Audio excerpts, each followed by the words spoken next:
Welcome to the lecture on linear programming problem module 5. In this module, we will discuss dual simplex method and revised simplex method. The usual simplex method, which we have already discussed in the previous modules, can be termed as primal simplex method in order to distinguish it from dual simplex method. In the primal simplex method, the optimal solution is obtained by changing the bases in each iterations, that is from iteration to iteration. We start with a basic feasible solution and we proceed towards optimality. In the dual simplex method, we start and maintain optimality condition, which is Zj minus Cj greater than or equal to 0 for all j, and proceed to find the condition for feasibility which is to be satisfied. The general nature of both the methods is that we need to find entering vector and departing vector in each iteration, and both the methods ensure that the value of the objective function continuously monotonically increases or decreases in the successive iterations. Now, let us start discussions on dual simplex method. It is important to note that in solving an LPP in simplex method, we observe every basic solution with all Zj minus Cj greater than equal to 0 may not be feasible, but any basic feasible solution with all Zj minus Cj greater than equal to 0 is certainly an optimal solution. Some typical problems for which it is possible to find infeasible but optimal initial solution can be solved by dual simplex method. So, to start with dual simplex method, we need a solution which is optimal but infeasible. In dual simplex method, in the successive iterations, as I have already discussed, that we should proceed towards feasibility maintaining the optimality, and at the iteration where the basic solution becomes feasible, we get the required optimal basic feasible solution. Further, we notice that in regular simplex method, Zj minus Cj less than 0 indicates the corresponding dual constraint is not satisfied, that is, the dual is infeasible.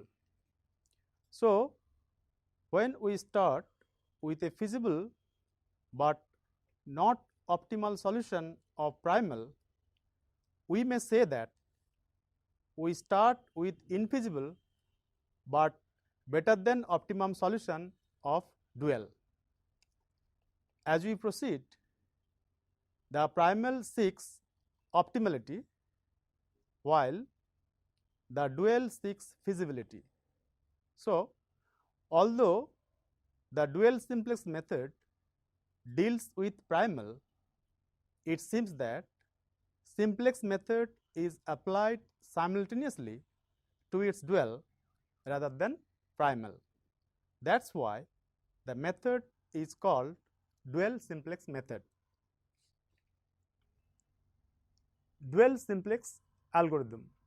Let me define the steps which we have to follow in solving an LPP by using dual simplex method. First, we have to convert the given LPP into a maximization problem with less than equal to type constraints. If we can convert the given problem into a maximization problem with less than equal to type, then we need to introduce only the slack variables. That means we never require artificial variable to get an initial basic feasible solution.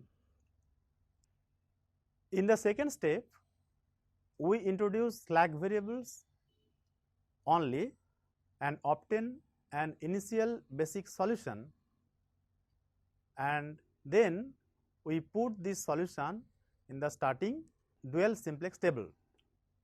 Next, we test the nature of net evaluation Zj minus Cj in the starting table. If all Zj minus Cj and xbi's are non-negative, then optimum basic feasible solution has been obtained. And if all Zj minus Cj are non-negative and at least one basic variable xbi is negative, then we go to the next step. If at least one Zj minus Cj is negative, then the method is not applicable. So, the method to be applicable, we need at least one Zj minus Cj should be non-negative. In the next step, we select the most negative xbi. The corresponding basis vector will be the departing vector. Let xbr be the most negative basic variable.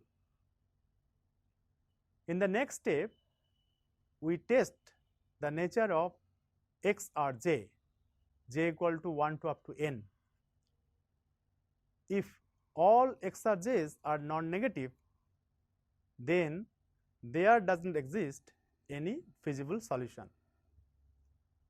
While if at least one xrj less than 0, then we compute Zj minus Cj by xrj, where xrj is less than 0, that is negative, and choose the maximum ratio and determine the entering vector. So, in this case, we observe that we first determine the departing vector and then we determine the entering vector, which is just opposite to the regular simplex method. In the regular simplex method, we first determine the entering vector and then we determine the departing vector. Here the case is just reverse. In the next step, we proceed exactly in the same way as we do in regular simplex method until either an optimum basic feasible solution is obtained or there is an indication of no feasible solution. Now, we proceed to solve a given LPP by dual simplex method following the algorithm already discussed. Suppose that we have a problem minimize z equal to 6x1 plus 7x2 plus 3x3 plus 5x4 subject to three constraints. First one is 5x1 plus 6x2 minus 3x3 plus 4x4, which is greater than equal to 12, and then x2 plus 5x3 minus 6x4 greater than equal to 10, 2x1 plus 5x2 plus x3 plus x4 greater than equal to 8. So, all the constants are of greater than equal to type. So, our objective would be to convert this problem first into a maximization problem with less than equal to type. This slide shows that the given problem is converted in the standard form after introducing slack variables x5, x6 and x7. First we converted the given problem into maximization type with less than equal to sign, and then we introduce 3 slack variables x5, x6 and x7. Now this problem is now ready for the dual simplex. In the first iteration of the dual simplex table, we see that Zj minus Cj is greater than equal to 0 for all j, that is the optimality condition has been satisfied, but the components of the required vectors are not greater than equal to 0. That means that the feasibility condition is violated. So we look for the most negative component of the required vector b, which is minus 12. This indicates that the corresponding vector a5 would be the departing vector, and in order to find the entering vector, we will find the negative component in this row. There are 3 negative components, minus 5, minus 6 and minus 4. So we will consider the ratios taking the values of the corresponding Zj minus Cj values. That means we are getting the ratio as minus 6 by 5, minus 7 by 6 and minus 5 by 4. And from this ratio we see that minus 7 by 6 is the maximum one, which corresponds to the vector a2. Therefore, a2 will enter in the basis.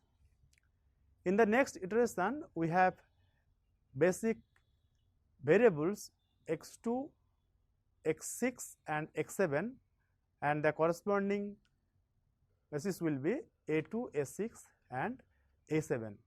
From the values of Zj minus Cj, we see that the optimality condition has been satisfied, but the feasibility condition is still violated because the first 2 components of the requirement vector are negative. So we look for, or we select the most negative one, which is minus 8, and accordingly the corresponding vector a6 will leave the basis. Following the same rule, we determine the entering vector from the maximum ratio. Here the entering vector will be a3.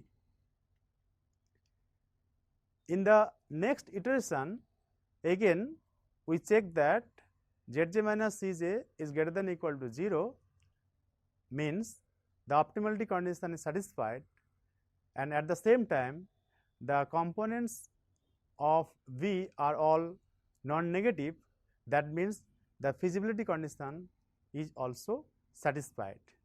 Thus, we arrived at the optimal solution, and the optimal solution can be read off from this last iteration as x1 equal to 0, since x1 is not in the basis, x2 equal to 30 by 11, x3 equal to 16 by 11 and x4 equal to 0, as x4 is also not in the basis, and the corresponding minimum value of z equal to 258 by 11.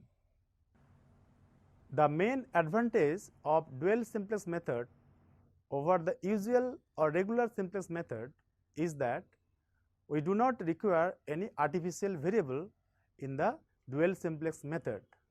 Hence, a lot of labor is saved whenever this method is applicable. We have thus discussed the method of dual simplex. It is to be noted that this method is applicable only when we are getting an initial solution which is optimal but not feasible. Thus, this method is not always applicable to find the solution of any kind of LPP. It is applicable only to that LPP in which or for which we can find an optimal but not feasible solution. Next, we will discuss the revised simplex method. Revised simplex method is an efficient computational procedure for solving an LPP with less labor. In this method, the most advantageous thing is that we need not to compute all the values of xv, yj and zj minus cj at each iteration, and this reduces a lot of labor. The core computation is rooted in the basis B and its inverse V inverse. The inverse of the next basis is computed directly from the current basis without actually inverting the next basis. The current basis inverse and the original data of the problem are used to determine the entering and departing vectors, which are most important for finding the optimal solution. Now, let us consider an LPP. Maximize z equal to Cx subject to x equal to b, where x is greater than equal to 0, and C and x transpose belonging to Rn, B transpose belongs to Rm, and A is an m by n real matrix. In order to solve this problem, what we do in revised simplex method is that we consider the objective function z equal to Cx as one of the constraints, and then we seek a solution to the new system of m plus 1 simultaneous linear equations in n plus 1 variables, which are z, x1, x2 up to xn, such that z is as large as possible. Let us take an example and apply the revised simplex method to find the solution of the problem. The problem is given as maximize z equal to x1 plus x2 plus 3x3 subject to 3x1 plus 2x2 plus x3 less than equal to 1, 2x1 plus x2 plus 2x3 less than equal to 2, where the decision values x1, x2, x3 all are non-negative. This problem can be put in standard form as maximize z equal to x1 plus x2 plus 3x3 subject to 3x1 plus 2x2 plus x3 plus x4, which is a slack variable added here, is equal to 1, and the next constraint 2x1 plus x2 plus 2x3 plus x5, which is again a slack variable added here, is equal to 2, and also xj is greater than equal to 0 for all j equal to 1 to up to 5. We may write the constraint in the following form. First one is z minus x1 minus x2 minus 3x3 equal to 0, which is due to the consideration of objective function as constraint, and the next one as the usual constants given in the problem. Here ages and v vectors are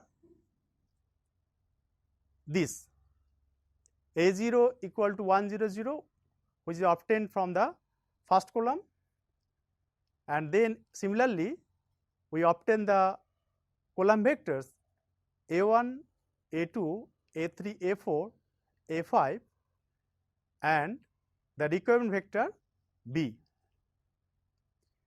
Obviously, the set of vectors a0, a4, a5 which forms the initial basis, as because a0, a4 and a5 are linearly independent.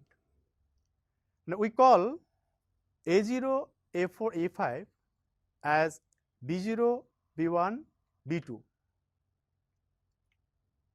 Now, the initial basis inverse can be easily obtained as B inverse equal to 1 0 0 0 1 0 and 0 0 1, and so the initial basic feasible solution is xb equal to B inverse B, that is we get as 0 1 2, which is the initial basic feasible solution. Now, we compute Zj minus Cj by multiplying the first row of B inverse by Aj for those vectors not in the basis. So, we compute here Z1 minus C1, which is equal to minus 1, Z2 minus C2, which is equal to minus 1, and Z3 minus C3, which is equal to minus 3. And minimum of these 3 Zj minus Cj for j equal to 1, 2 and 3 is Z3 minus C3, which is equal to minus 3, and since this value corresponds to the vector A3, therefore, A3 enters in the basis. So, thus we find the vector, that is the entering vector for the problem. Now, we compute the corresponding components of the entering vector by the formula y3 equal to B inverse A3, which is equal to minus 3, 1 and 2. Now, we put all these results in the following table.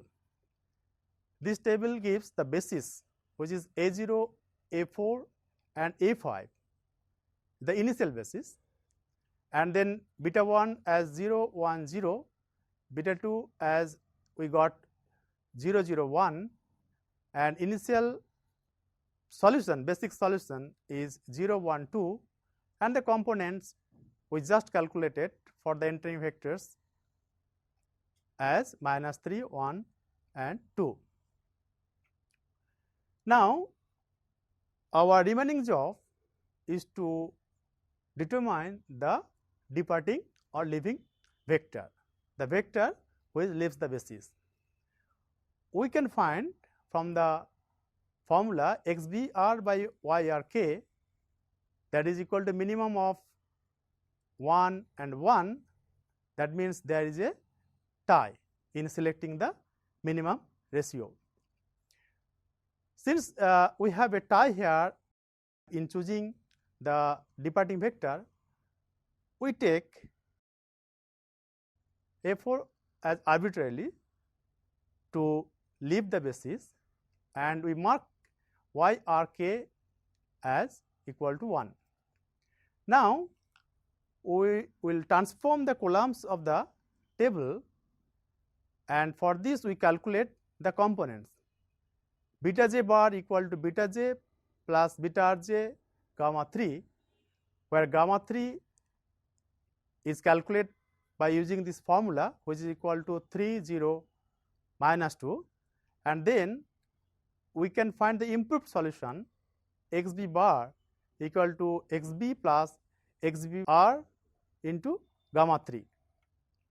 Now, the improved value of beta 1 can be obtained by this formula as 3 1 minus 2, and the improved value is of beta 2 as we get 0 0 1, and the solution xb bar as 3 1 0. So, from this result we can directly find the new basis inverse. V hat inverse is equal to 1 0 0, 3 1 minus 2 and 0 0 1.